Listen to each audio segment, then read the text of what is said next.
Yeah. Is that working? Did that work?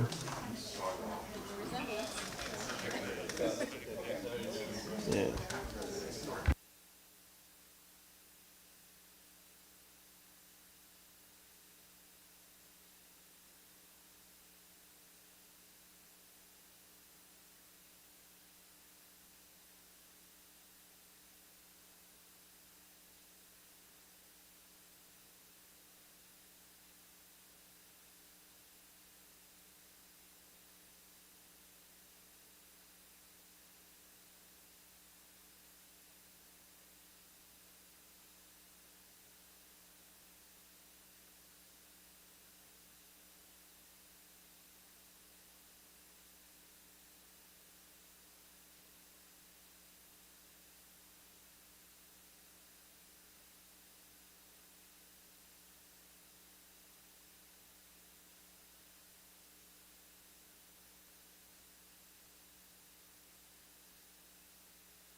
Okay, is that, you can't hear it though? Okay, thanks.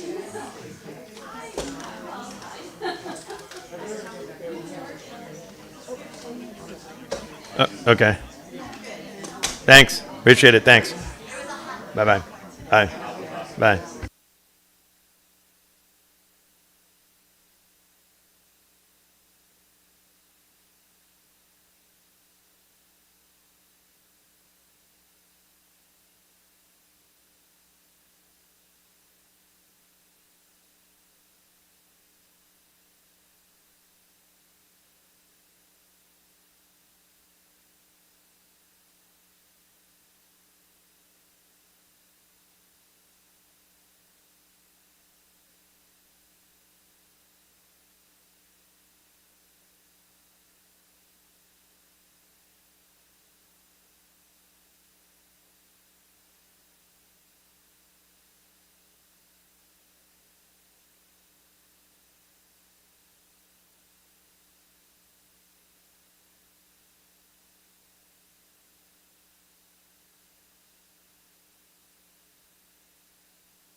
Okay, I'm sorry we're a little late.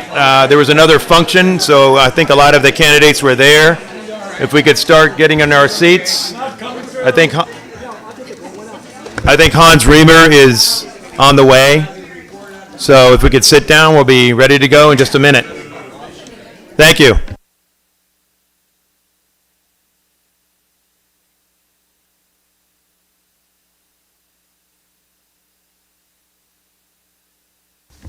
I know all of you have busy lives, and I know the candidates have been busy, so I don't want to keep everybody too much later. Hans is on the way, so we should be good to go. He may just come in a minute late here. Thank you all for coming tonight for this county executive candidate debate. I haven't seen this many people in town hall since I announced my resignation from the commission in 2011. I think everybody was doing that to wish me well, but maybe they weren't. I don't know. But, yeah, it was a party. That's exactly what happened. Suffice to say, it's a good turnout, and I'm glad you all came tonight to hear this. We have 4 candidates running for county executive here tonight. As you can see, Reardon Sullivan, Mark Elrich, the current county executive, David Blair, and Hans Riemer. Hans, as I said, is momentarily on the way. So the way we'll work this tonight is that we'll have 3 minutes of opening remarks from each candidate, talking about their platform and why they are the best candidate for the Western Montgomery County as well as Montgomery County. Then we'll have questions, and they will have a minute and a half for each question. And we've got a timer down here, Tom Kettler, who will hold up a sign so everybody can see how much time they have left. And if there is a comment from any candidate where they're criticizing another candidate specifically, that candidate will have a 30-second rebuttal to answer that question and rebut that comment. At the end, we'll have 2 minutes of closing comments. We may go over a little past 7:30 because we're starting late tonight. I apologize for that, but it's a busy campaign season for everyone. This event is sponsored. Hi, Hans. Thanks for coming. This event is sponsored by 2 organizations in Poolesville, the Poolesville Area Chamber of Commerce. The president is Tom Kettler, and he will give brief opening remarks. And by the Fair Access Committee, which is started by the town of Poolesville to try to ensure the county treats our area fairly in terms of investments in programs, policies, and facilities. And Jim Brown, the president of the Poolesville Commission, started that Fair Access Committee. And if he would kick things off with a few quick remarks, and I think you'll have to use either my microphone or Reardon's, whichever one you want to use, Jim. So, go. Thanks.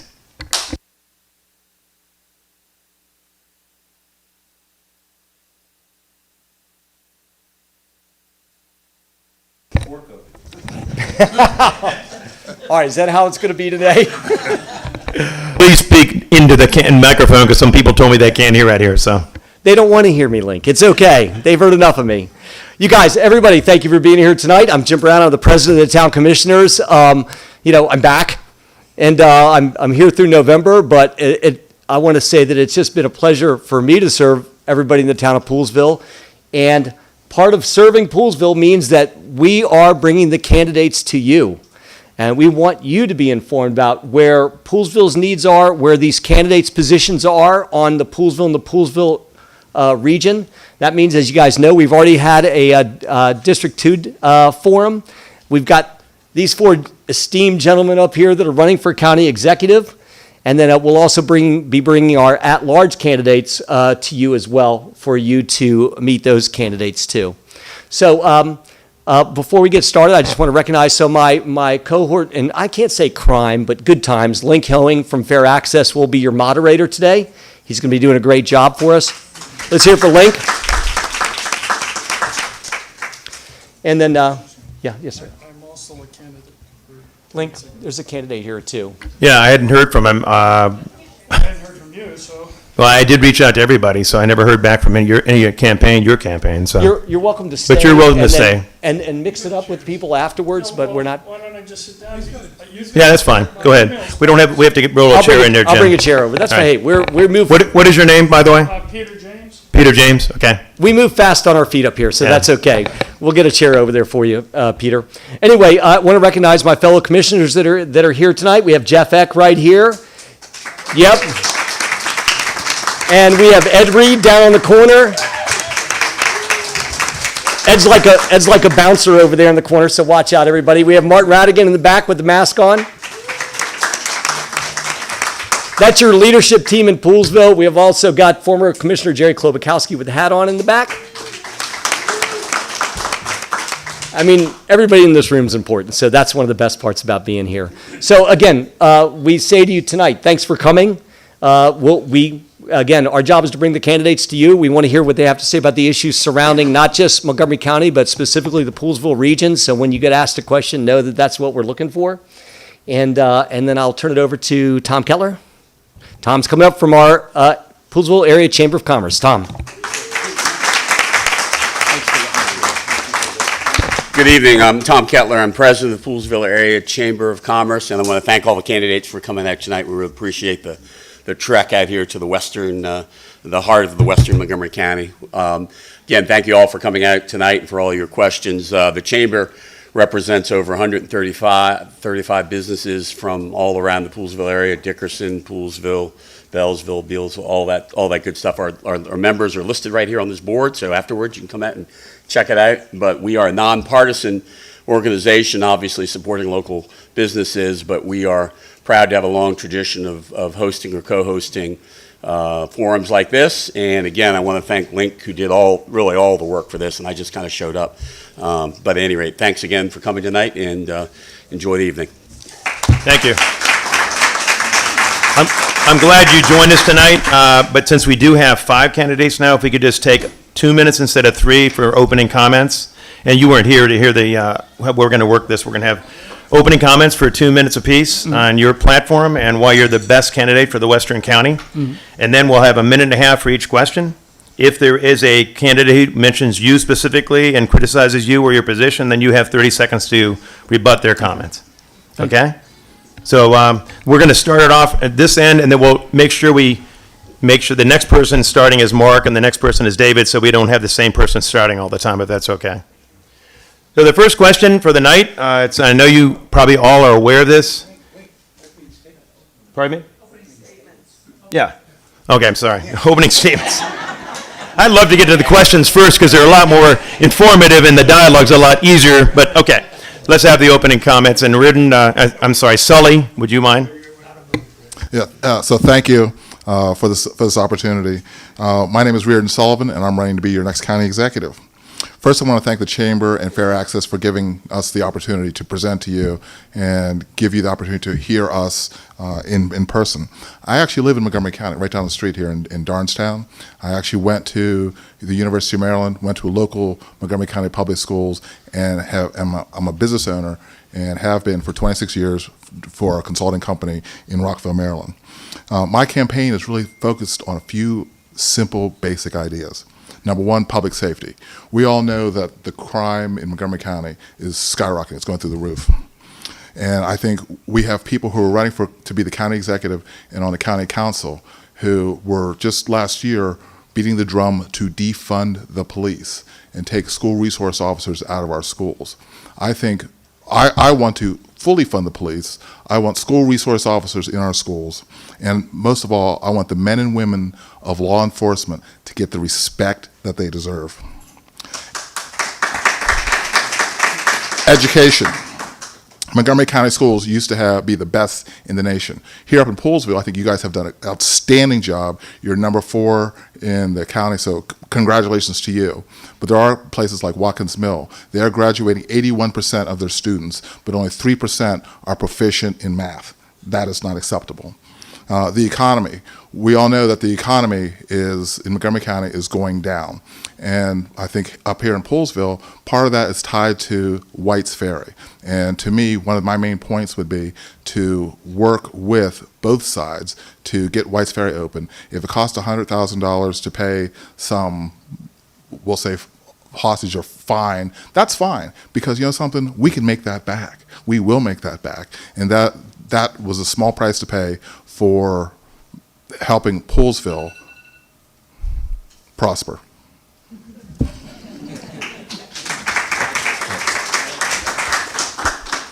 Mark? So I actually have a 34-year relationship with Poolsville. I started as a city council member in Tacoma Park, and we worked together on the municipal league. And I was a champion of doing what I finally was able to do this year, which is get rid of double taxation of municipalities. Jerry was there on the council, on the league when I was there. It was a major issue. We could not get county executives to support it. When I came in, we started on the process of unwinding it. I'm happy to say we got that done. As an at-large representative on the council for 12 years, I got deeply involved in issues of the up-county preservation of agriculture. I frequently got called for people who were violating uses in the ag reserve and asked our office to deal with industrial uses that shouldn't have been in place. I'm the one the reason you have a winery up here is I worked really hard to bring a winery up here because A, it's really good for the farmers. It's one of the most high-value crops they could have. But also at the root of it is the ability to start building a wine trail and a wine country that has benefited Northern Virginia. And I see Poolesville because of its location. This is a trail that will bring people to shops and restaurants in Poolesville. So it's good for you economically, it's good for the county economically, and it's really good for the farmers economically. But this has really been important. I've worked on trying to bring a food aggregator here. This all got interfered with by COVID. I hope you understand COVID is a bit of an interruption in life, but we want to go back to working at that because we think it's a great opportunity to help farmers get their crops from the fields into markets, smaller markets, which they don't often have access to. If we want people to move to table crops, we've got to provide markets for them to be able to move to table crops. And I worked with the school system this year to get them to change their mind about the high school and build a full-size gym, and to get them to work with us on co-locating the community center on that site.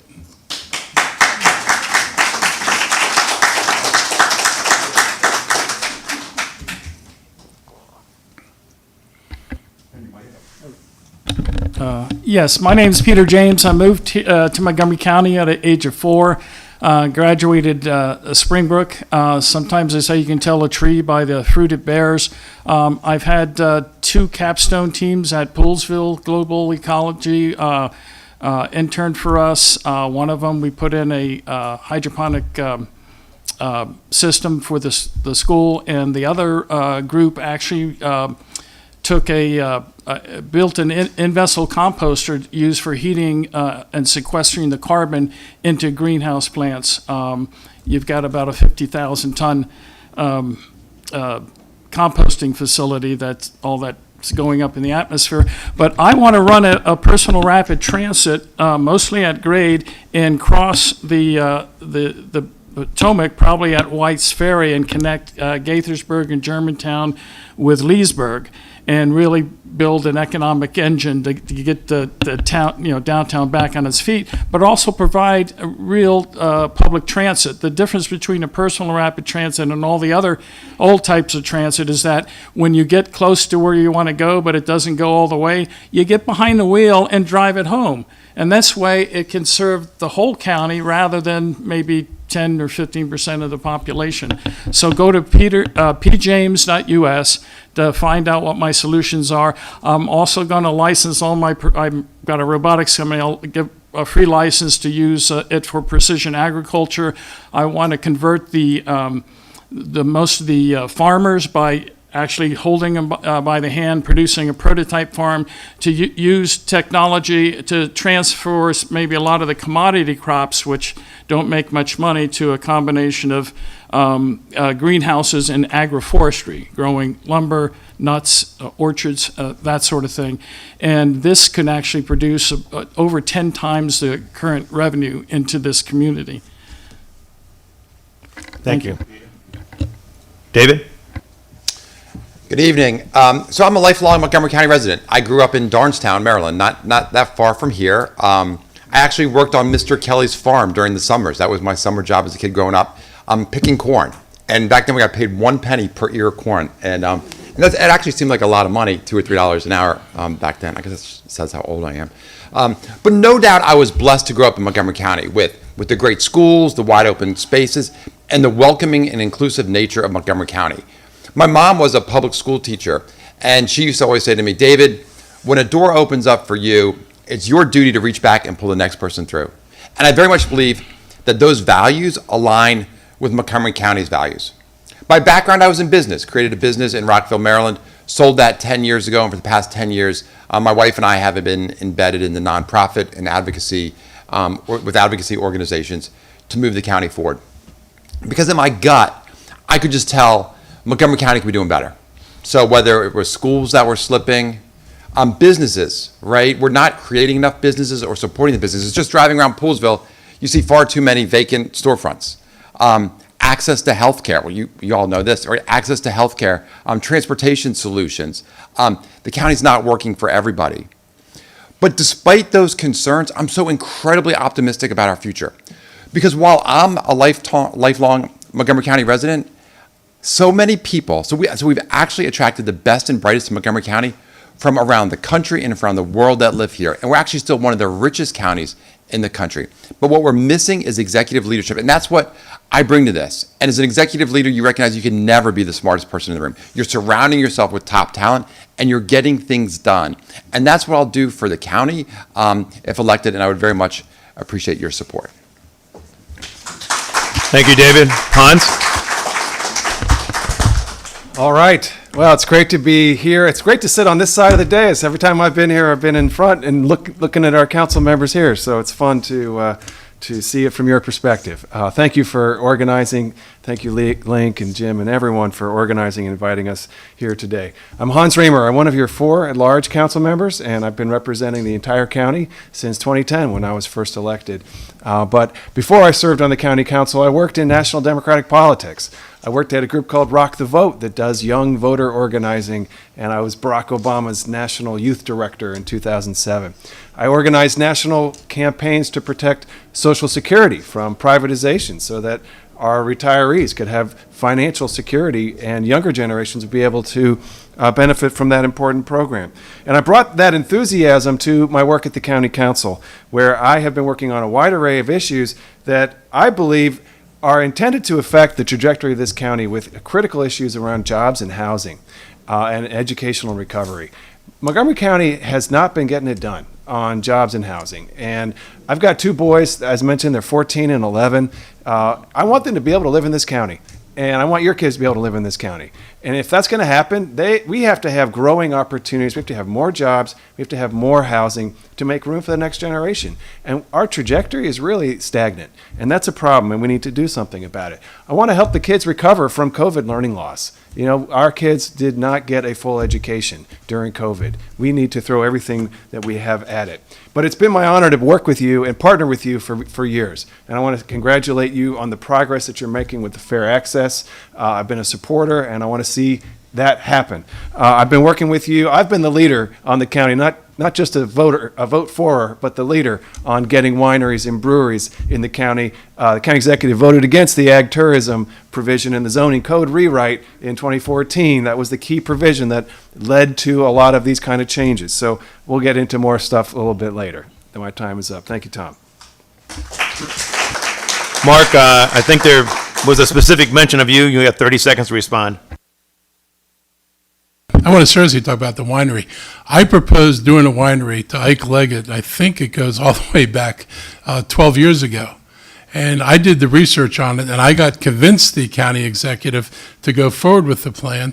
I convinced him to put my request into the state legislature, which resulted in multi-years of million-dollar contributions to build it. The idea that he voted for something that I put into play, I greatly appreciate. But on the other hand, voting for something is way different than doing something.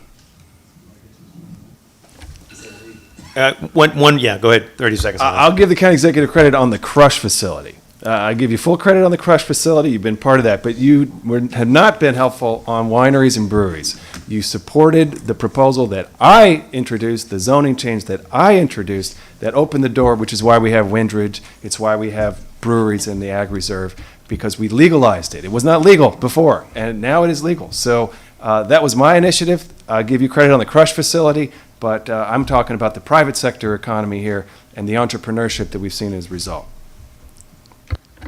Yeah, it's a good exchange. Thank you very much. So the first question will go to Mark, and then we'll go this way and back to Sully. And this is on White's Ferry, as you probably expect, Mark. Really? As you know, it's been closed for a year and a half. Yep. And businesses here and individuals have suffered tremendously. Were miscalculations made in how to deal with this issue, and how do we now resolve it without further delay? So, Mark, you have a minute and a half. Yeah, I don't think anybody miscalculated how to resolve it. I think that the owner on the Virginia side has basically been pretty close to impossible to deal with. And the legislative body over there will not consider eminent domain. I have testified on this. I appeared in one of their hearings to, talk about what needed to be done. They've got the ability to use eminent domain. I don't know whether they don't value it as much as we do on this side. Maybe it means less to them than it does to us, but they seem to be inflexible. I may attribute part of it to an allergy to what they would consider confiscation. I think they're afraid of backlash from voters if they exercise eminent domain. But we've made it very clear, we're willing to contribute monetarily to a solution. We've told the folks in the county over there that if they want to move forward and they want to put a price on the table and they need help to put a price on the table, we will help them get to a resolution here, because this matters to us over here. I think the owner over here has made reasonable efforts to try to accommodate them on price. I don't feel like they've deliberately held this up. But I got to say, the farm over there has been really, really difficult. They continue to move the goalposts as to what they expect from people. It's very hard to deal with people who move goalposts. But I think at some point, if the county over there is willing to get serious with an offer and they need our help to close it, we'll help close it. Peter? Yes, I have a solution, I think, that will solve a lot of the issues with the land use. And please go to pjames.us. There's lots of videos on what these personal rapid transit systems are. But our county is just like a deer in the headlights. We're seeing fully autonomous vehicles now going live in San Francisco and Phoenix. And these are basically what would go over at White's Ferry would be a 12-foot wide footbridge. And there might be a requirement for 1 or 2 meter round pylons to go on the farm. And so as far as eminent domain, there'd be very little impact on their land, and most of it would run at grade. I talked to one of the big commodity crop farmers. He farms thousands of acres here in North County, and he needs to get his 80,000-pound trailers of grain to Virginia. And we can break down those big tractor trailers into small 2,000 to 3,000 pound loads on these pods that carry people as well, and get that over to where it needs to go in Virginia. So we've got to look at these new solutions that really can bring a full level of transit that reaches everybody's home. Now Maryland, a year ago, passed the robot delivery law, so these things can be delivered to your home like Uber. Thank you. Thank you.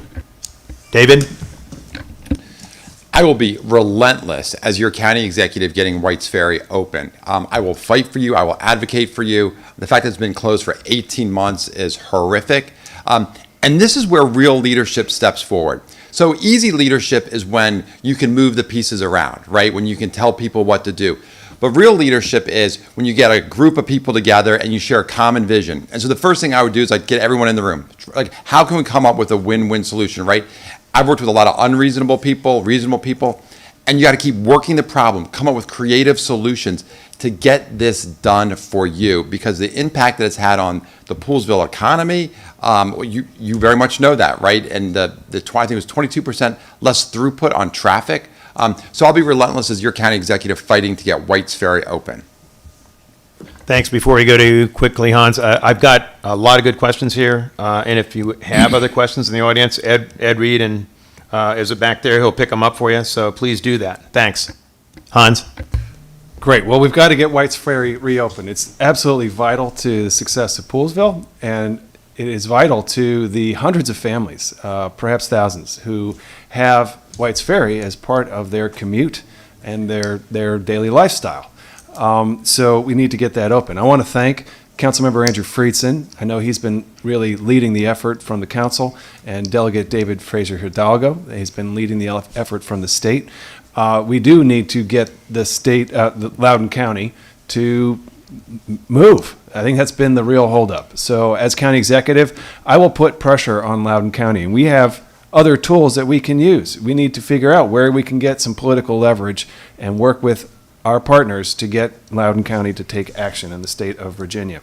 And I want to say, you might think it's not an issue that resonates around the county. I've got friends who live near me who use White's Ferry as their part of their commute for going to jobs in Virginia. And I think that's really the big issue here. I think there's 600 daily trips on White's Ferry. There's 280,000 daily trips on the American Legion Bridge projected in 2040. We've got one plan on the table to fix the American Legion Bridge. County Executive's been fighting that plan for years. We need to get going on that so that our whole community can be better connected to the Virginia economy.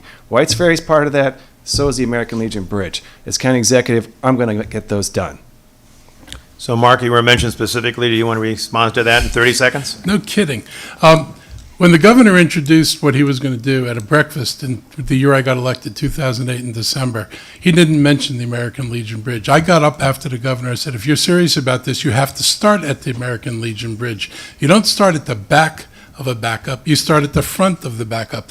I have supported the American Legion Bridge from the beginning. My difference was the governor, he's putting this all on tolls and all on taxpayers. And I said, before you do that, you should go to the federal government and ask for that infrastructure money to contribute to building the bridge. It shouldn't be on your backs.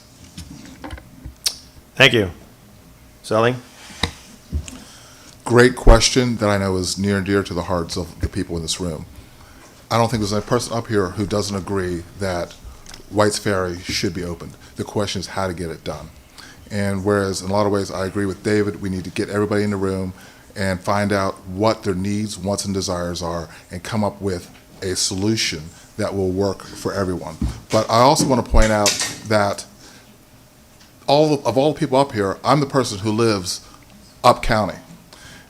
All the people who are on this panel with me, they all oppose the 9D ballot initiative. If you guys aren't familiar with the 9D ballot initiative, it would have given 9 discrete members of the county council a say, so that basically up here in the western part of the county, you would have had a discrete person on the county council that would represent you. Instead, what they did is they gave you 2 more, but they also utilized the at-large people who live down county.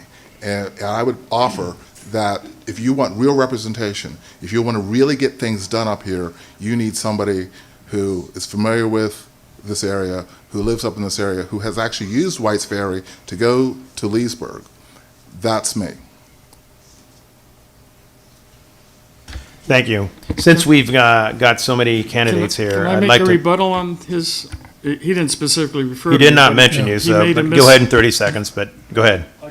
Yeah, I actually live in just north of Gaithersburg, raised my kids in Germantown, so I am up county, and I did support question D. So I am in the class with him, so he got his information wrong. But I think I was talking to Roger Berliner, and he said, Peter, ex-council member, he said, Peter, forget Poolesville because there's only 15,000 votes up there. So this is the way I think the down county people, think of you guys. I want to rebut on behalf of Roger Berliner. He represented Poolesville.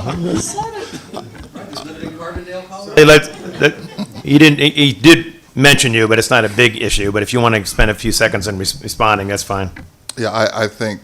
Thank you for the correction. But again, I go back to up county. We need representation. I mean, I say we. I mean me, because I'm up county also, and I can't stress enough that to make that happen, you need to have somebody who is outside of the Tacoma Park trapezoid was one of the terms, or down county. We need to make a difference. Otherwise, we're going to be going down the same roads that we've been down before.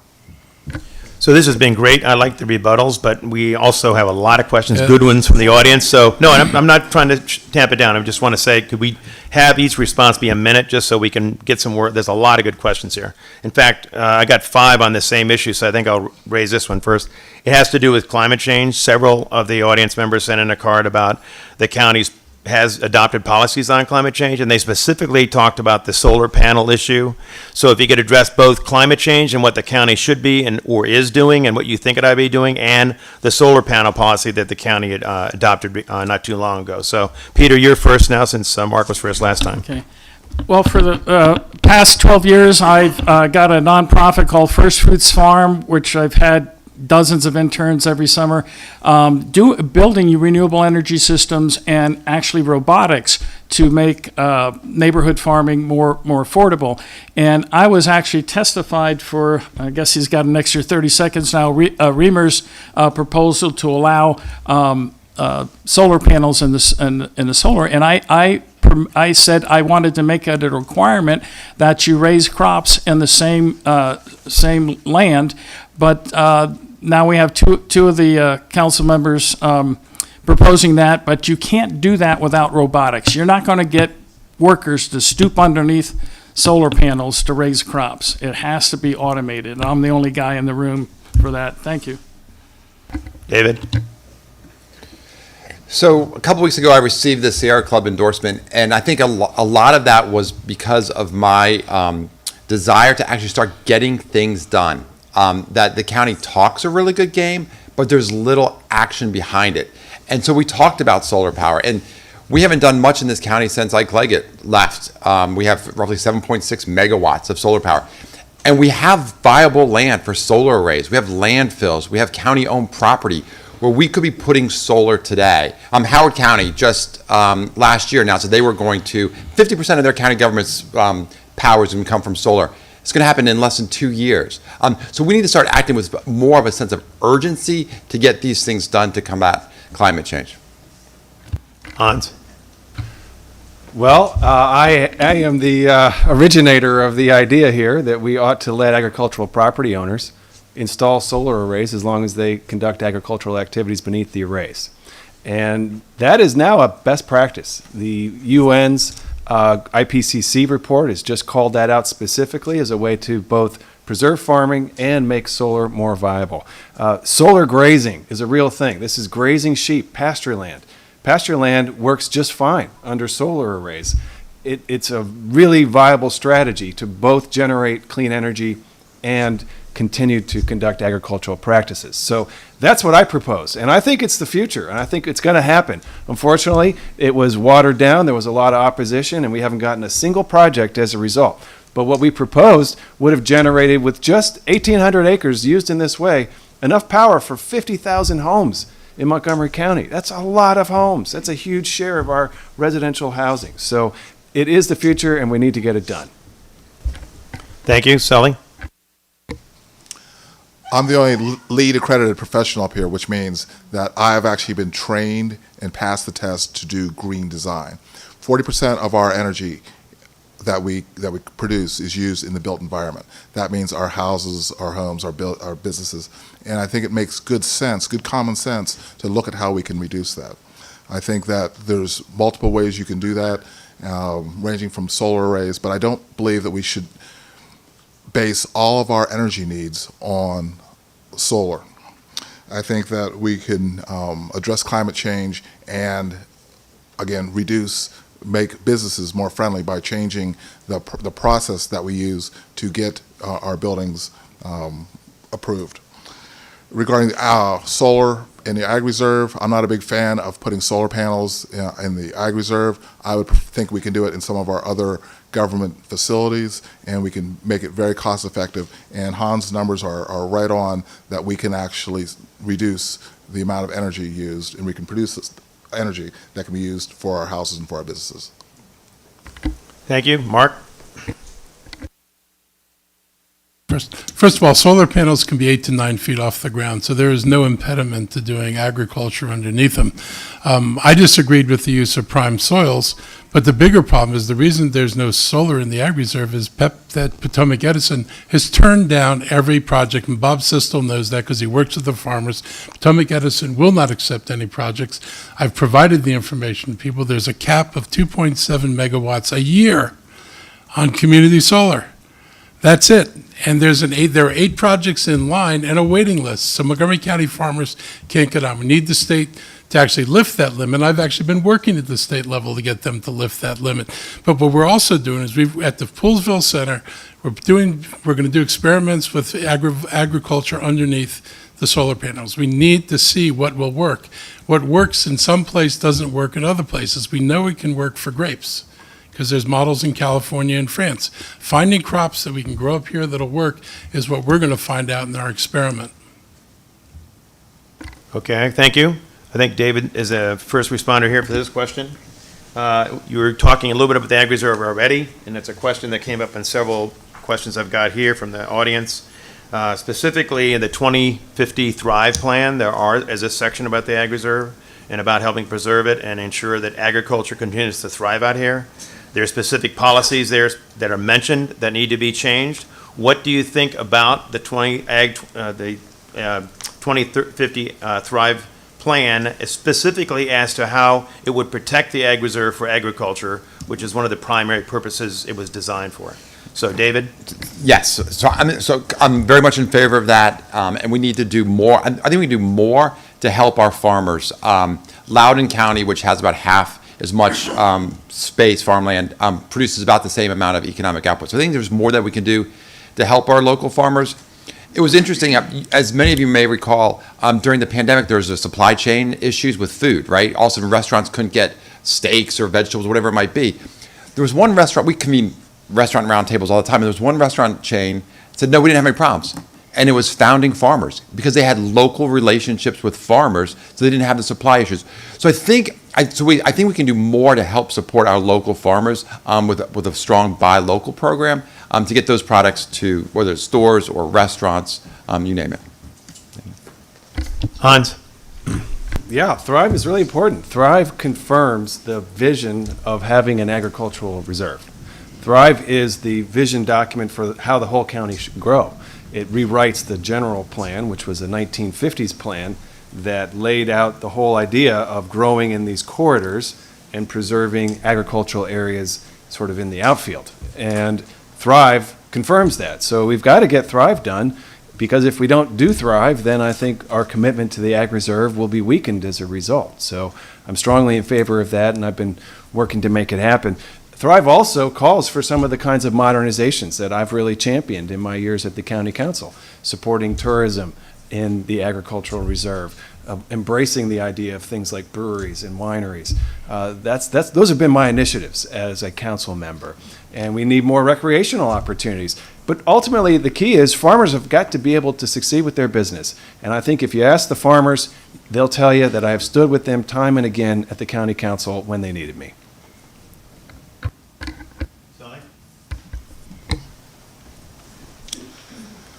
I believe that, again, that we should be helping our local farmers, and I think part of that could start with Poolsville High School. Poolsville High School is one of the best high schools in our county. I would think that we could leverage that excellence with having a program that would teach students how to be farmers and basically leverage the Ag Reserve as a teaching ground, the same way that we have Montgomery County is known as the Life Sciences Corridor. Why can't the Ag Reserve be known as a farming education corridor? I think that would make a lot of sense so that we could actually, grow business, teach our students, and maintain the Ag Reserve. Thank you. Mark? So one good thing is that Montgomery College and USG are actually going to put wine programs at Montgomery College and USG to help make it feasible for farmers to do that. My interest is, to keep farmers here, it needs to be profitable. And grapes are the number 6 crop at the farm gate if they go out as a grape. They're the number 2 crop if they go out in the bottle. And so anything we can do to build that industry up here, I think, is really important. I don't think Thrive adequately addresses the needs of the Ag Reserve. I think there is a notion that you can industrialize things. Whoops, which one am I doing with? Is it the 30? Okay, let's go back to that. So I'm a big believer that we need to make sure that farmers can stay viable up here. I want to resume the TDR program. Park and Planning decimated it with the cooperation of the council. We don't buy what we used to buy. We need to go back to doing this. I believe that, we've got opportunities, but industrializing the place is not an opportunity. Peter? Yes, Thrive 2050 really scares me. There's a lot of vague language that could be interpreted by an unelected planning board many different ways. It doesn't. It addresses a urbanization model for the rest of the county. How long it's going to take to get up to Poolesville, I think it'll take a while. I look at Poolesville and I see you guys have one of the best robotics programs up here as well. So focusing on bringing technology, precision agriculture. My mentor, Paul Mock over in Berkeley Springs, he's generating $1 million gross per acre with his greenhouses. He said, Peter, I haven't taken a vacation in 40 years. I finally took one this year. So bringing that technology in here would really bring in literally 10 times the amount of money that flows through the town will increase. Thank you. Hans, you're going to start off on this question, and I would like to follow up on the agriculture question one more time, because I think Mark began to get at an issue that is really important to farmers, and that's transfer of development rights. That program has been central to preserving farmers and farmland. So what would you do, and Mark mentioned it briefly, what would you do to preserve that program and strengthen it? Well, first of all, I have worked steadily to increase funding for purchasing easements. So if you look at the council budget this year, we added significant funding above what the county executive recommended for purchasing building lot termination, BLTs, and I think that's really the answer. A lot of folks don't know that the agricultural reserve is just zoning. That's really all it is. It's not sacrosanct. It's zoning, and zoning can change. What's sacrosanct are easements. What's sacrosanct is something that's written into law that has been, where a development right has actually been taken away. And the only way that that's going to happen is by providing revenue, generating revenue to purchase those and extinguish those development rights. If we don't figure this out, the Ag Reserve is just going to become a series of 25-acre mega mansions. That's the future. That's one of the reasons why I supported the solar initiative. I thought it would help preserve farming. But in any event, it's important for us to put these easements on high priority properties and then all properties, and I've been working hard to get that done. Thank you. Sully? I totally support TDR. I think that without that, farming up here in the Upper County is going to go away. And I agree with Hans that we don't want mega mansions up here, and we need to do what we can to stop that. But I do want to go back to one thing that you mentioned about Thrive. I think there was a study done by the OMB for Montgomery County, and Thrive was projected to cost, I believe it was $8.16 billion, that's billion with a B, dollars, and have an ongoing cost of somewhere around, I think it was like $330 million per year, and that basically equates to a tax increase of about 12%. So looking at the numbers, we need to look at other alternatives. There's some things in Thrive that are good, but I don't think the package as presented as a whole is the right thing for Montgomery County. Thank you. Mark? So, first place, Thrive doesn't preserve the Ag Reserve. It's protected by a whole bunch of other stuff the councils have done. So equating needing to pass this thing to protect the Ag Reserve is simply not true. On the issue of TDRs, in the old days, developers would buy TDRs. Again, this isn't one of the differences. I don't believe that you all ought to pay for everything.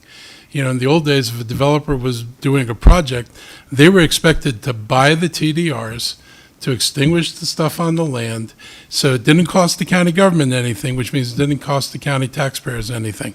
I want to go back to that. We have requirements, and we ought to target our requirements probably on two major things: what you do for affordable housing, which is not enough, and what you do for the ag reserve to make sure that the rooftops come off up here.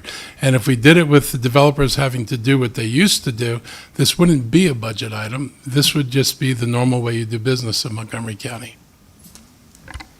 Thank you. Peter? Yeah. Well, in this county, the developers sort of run the show. So they looked at TDRs and they're starting to get expensive and say, well, we'll convince the council to give us another avenue, or Buddy Casey at the planning board to give us an avenue. So we gave away a $100 million tax break to build high-density houses all over the metro and those sort of things. So we've got to really address those other subsidies that are in competition with the TDR, or else it's just not going to work. And so being able to also take advantage, and a little off topic, but the tenant dwelling can be used, say, if you want to put in a high production greenhouse on your property, you can take an old barn and put 30 tenants in there. The zoning set is already allowable. You can, as long as they work a certain amount of time on the farm, you can increase the workers you have on the farm, and that cuts down traffic and lowers your costs. Thank you. Thank you. David?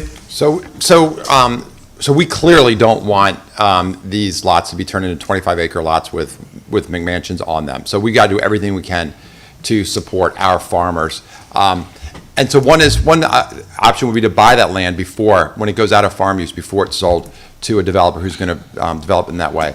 But when we think about doing everything we can to support our farmers, we had an event Thursday night, and there's a lady who runs a salad dressing business, and she's selling her salad dressing to DC public schools, but she can't get it sold to Montgomery County public schools. And so I'm like, how can that be possible? And so when we think about how we can support local businesses, a lot of this is by procurement. So it's not just the TDRs, but it's also, we got to look at every tool in the toolbox that we can use to support our farmers. And part of that's buying local, like buying products. I'm asking our school system to buy local. Clearly, that's a much more complicated issue than I can answer in 60 seconds. But those are the types of things that I would pursue as your county executive. Thank you. And Sully, you're first on this round. And that the issue of taxes was in business and growth was mentioned by several questions from the audience. As you know, Poolesville is fairly unique in terms of its business base. It's mostly small, locally owned, family-owned, in many cases, businesses, not many large companies at all. So what would you do we have, as you've seen, quite a few storefronts are not occupied by businesses right now. What would you do to promote and help small businesses grow, and specifically in the tax area and regulation area, which was mentioned by several questions? Not raising taxes, is that part of what your platform would be to help small business? Oh, absolutely. I think we in this county are overtaxed. I don't think there's a person in this room who would not agree to that, including in case some of the people up here in this panel. And I think that what we need to do is figure out what the county really needs to do and what we don't need to do. We need to go through some of these regulations and get rid of the ones that don't work, that really don't serve us. Again, I go back to whether it be constructing things from a green standpoint, which may not necessarily be appropriate, to just the way that we process our permits. Again, I've mentioned that in DC, for example, they have something called the velocity program. You can get your permit in less than a week, and we don't really have that here in Montgomery County. As far as small business goes, I believe that we should support the small businesses. There's grants that are available to small businesses, and I think that we should expand that, but I think we should limit it to small businesses in Montgomery County that qualify, that have the proper NICET codes to actually be small businesses. Thank you. Mark? So I'll say something about taxes in general. Montgomery County, and we at JLL did a study for this, so I'm not making this up. Montgomery County has the lowest commercial tax rates of anybody in the D.C. area. Northern Virginia dwarfs us. Oddly enough, D.C. dwarfs Northern Virginia and us. Prince George's is higher than us.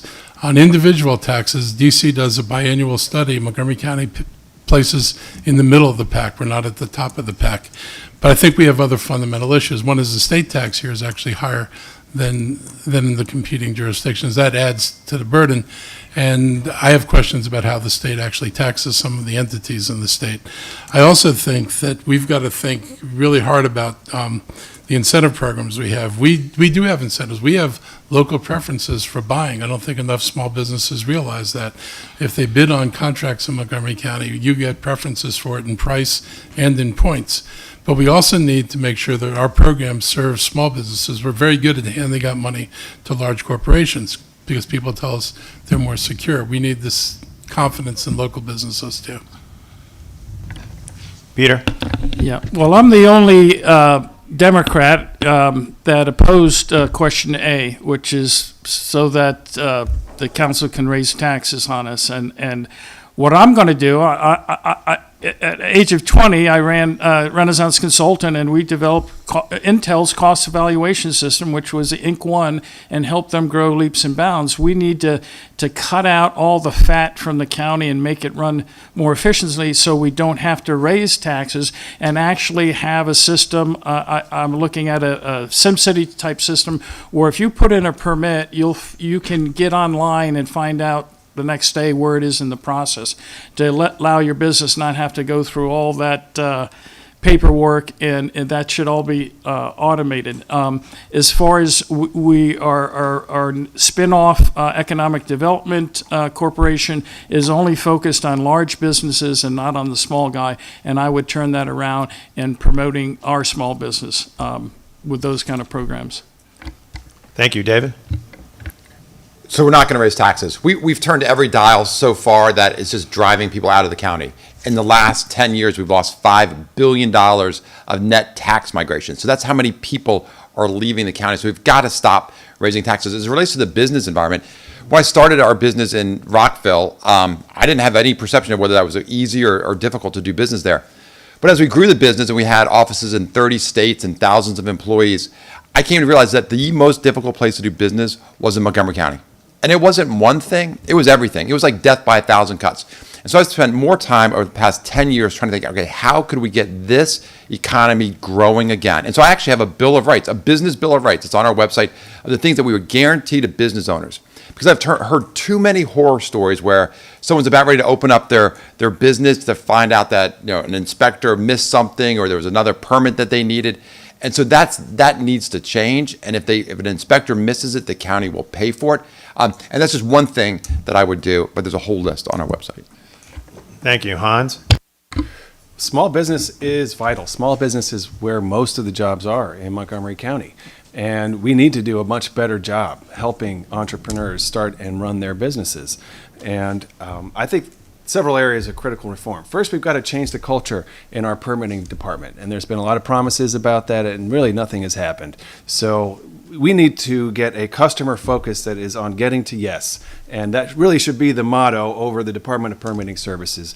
Help the customers get to yes. And when we can get to that kind of place, then we will help people speed through the process. We need to train businesses in how to succeed with procurement, not just with county contracts, but federal, state, and private sector contracts. There's a lot of businesses, bigger companies out here ready to buy from our small businesses. Lastly, on taxes, at the beginning of the pandemic, the county council had to reject a tax increase that we received.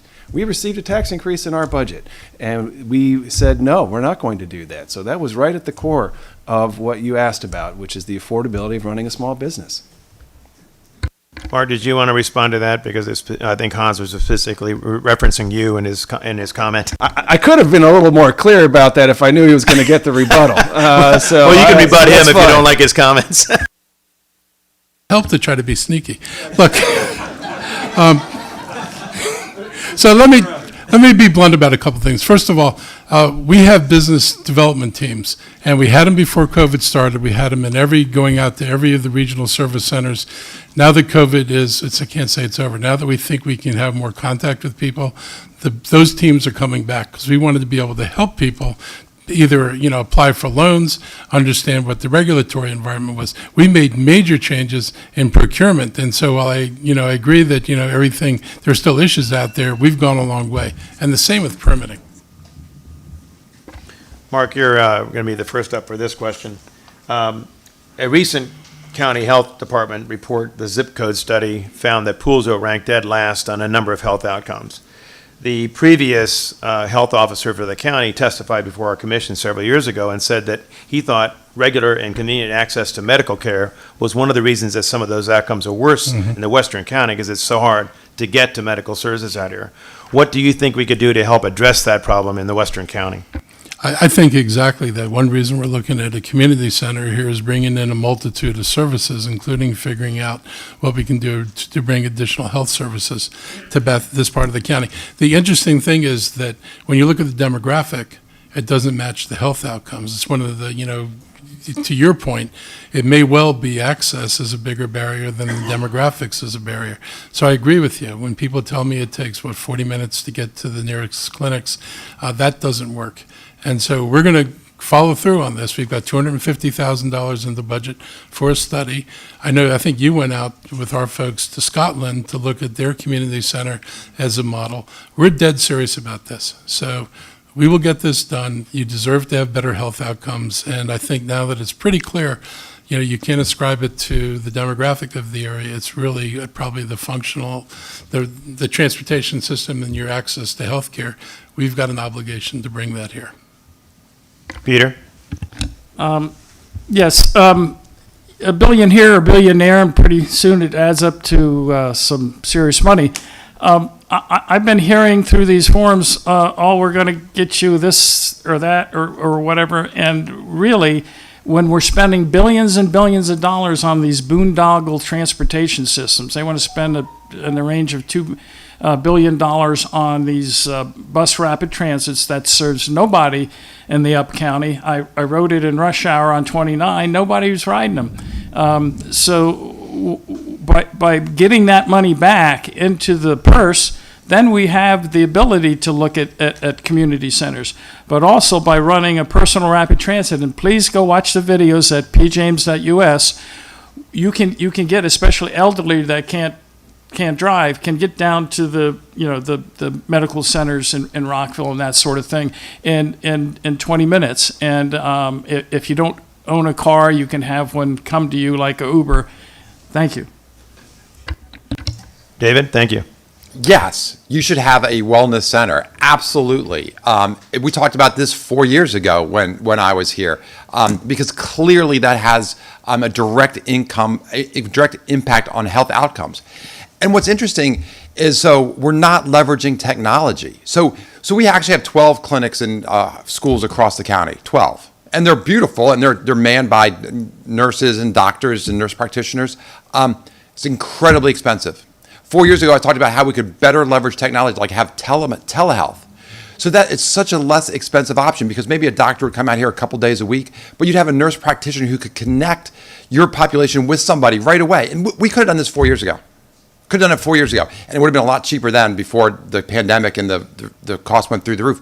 But things like chronic conditions like diabetes, asthma, heart failure, can all be treated through telemedicine. In addition to acute care things like pink eye or something like that if you have a kid. So we should be leveraging technology to drive better health outcomes, and we don't need to wait. And we certainly don't need a $250,000 study to do that. We could do that now. Hans? As you know, not everybody wants to live in an urban area. Not everybody wants to live in a suburban area. A lot of folks want to live in a quiet and more rural setting. And you shouldn't have to give up your access to health care in order to be able to do that in a community like Montgomery County. So that's what the Fair Access movement is all about. And Link's been on the ground working with community residents for years, and I've talked to him a lot about the clients that he serves and the need for health services here. So as county executive, we're going to help make this happen. The project is moving forward with the high school. It's going to have a wellness center, and we're going to deliver on that for you. And I want to say we know what it was like, because do you remember at the beginning of the pandemic when the vaccination campaign started, what happened? Most people in Montgomery County had to leave Montgomery County to get vaccinated. That's what you deal with every day. And it's a very frustrating experience to have to drive across the whole state of Maryland to get a vaccination. But you're used to it here, and you shouldn't have to be. So let's work together to fix that. Peter, you're going to be the first to respond on this next question. There are schools in the county, old historic schools, that were traditionally focused on African Americans called Rosenwald schools. There's one on 28 that's being restored now. There's one over at what we call the beauty spot, but essentially it's the garbage dump outside Poolesville. It was taken over by the Department of Transportation. It's now an office. And at this point, we would love to see it restored and made a museum. But before that, we'd like to at least put a commemoration sign. And believe it or not, we've been spending a year trying to get that done, and it's still not done. How do we get over that problem? Apparently, there's wording in the sign that people object to. I think the word, the old reference to African Americans was Negro. That's going to be used in the sign, and people have been objecting to that. How can we get over that kind of problem? It's a small issue, but it would be a nice step forward to commemorate some of the history of African Americans in our area. Well, that's a tough one because that word has different meanings at different to different people. So you got me stumped on that one. But I'm the only, at least the Democrat, who's agreed to memorialize the Black Cemetery at Moses in Bethesda, because right now the land is just worth so much money, they want to build a high-rise over top of it. So as far as, I don't think there's a will or really an interest of responding to how people feel about, Black history, and there's no impetus to move it forward. But I would get it done, but we have to figure out an equitable way to look at the verbiage, and there's a lot of Black historic, the Button Farm and others that I think can chime in and help us come up with the right, it shouldn't stop the memorialization of such an important historical place. Thank you. David? Yes, yes, we should clearly memorialize and acknowledge those parcels. And in fact, the first property that you mentioned, the Mount Pleasant View Historical Site, I am directly involved in. So 6 years ago, I met with Reverend Jerry Green. He asked me to chair the Finance Committee, and I've worked with him. We've raised $1 million to restore that school. And I'm so proud when I drive by it today and I see that it's under construction. And the reason is because I drove by that school 1,000 times, at least 10,000 times. I never knew the rich history that we had right here in Montgomery County. I actually felt robbed. I went to Ridgeview Middle School on one side and Darnestown Elementary School on the other side, and never knew that was founded by 3 African Americans shortly after the Civil War. And so it's going to be a museum. And so that's the type of approach that I would take to other land in Montgomery County, is to restore it so that we know the history here in Montgomery County. Hans? Thank you so much for that question. So much to say here, but one of the great honors that I've had as your council member was to work with my colleagues to create a commission on remembrance and reconciliation. And that is a commission that looks at the history of racial oppression in this county and the segregation and essentially, an apartheid system upheld by violence that Montgomery County persisted in Montgomery County for a really, really long time. Part of that was lynching. And I came here, and I was joined by several Poolesville officials in a commemoration of the lynching of a man named George Peck. He lived in the Poolesville, Beltsville area, and he was lynched in downtown Poolesville. And I think we ought to commemorate that horrible act, as well as the Rosenwald School. I've got a Rosenwald School around the corner from me in Tacoma Park. They're all over the county. They're beautiful cultural treasures. But there's also a more difficult history that we have to commemorate, and I'd like to help make that happen. Sully? I believe that we need to teach history in all of its forms, whether it be Black history, white history. I believe it's just all total history. So I don't necessarily believe in separating things, but at the same time, I do believe that part of the history does need to be commemorated, and I think it needs to be commemorated properly.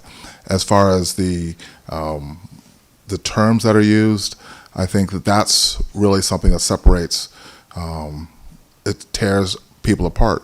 But I would go back to the basic premise that we need to we need to get away from identity politics.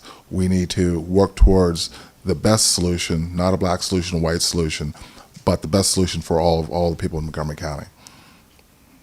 Thank you. Mark?